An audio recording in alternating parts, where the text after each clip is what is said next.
అది కదే భాగ్యం. ఇప్పుడు దాకా దాంతో కులుకొచ్చి నా మీద చేస్తావేంటి చెరి. నేనేం ఆ ఉద్దేశంతో వేయలేదులే.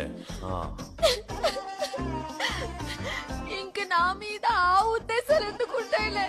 ఇదిగో వచ్చేదిగా మీనాక్షి. ఇందాక ఆ మూలకెళ్ళి కులికారు, ఇప్పుడు ఈ మూలకెళ్ళి కులకండి. What the hell? అంటే హాలు మేడం డాన్స్ కూడా చూపిస్తావా? ఇల్లంటే హాల్ కాదే చదువులేని ముద్ద, అదొక నరకం. ఇలాగే ప్రతిదానికి. కానండి, దాని ముందే నా మీద చెయ్యి ఎత్తేశారు. షర్ట్ టైట్ అంతా లూజ్ చేసుకుంటున్నానే చూడు.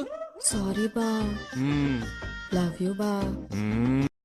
అది కదే భాగ్యం. ఇప్పుడు దాకా దాంతో కులుకొచ్చి నా మీద చేస్తావేంటి చెరి. నేనేం ఆ ఉద్దేశంతో వేయలేదులే. ఇంక నా మీద ఆ ఉద్దేశాలు ఎందుకుంటాయిలే. ఇదిగో వచ్చేదిగా మీనాక్షి. ఇందాక ఆ మూలకెళ్ళి కులికారు, ఇప్పుడు ఈ మూలకెళ్ళి కులకండి. What the hell? అంటే హాలు మేడం డాన్స్ కూడా చూపిస్తావా? ఇల్లంటే హాల్ కాదే చదువులేని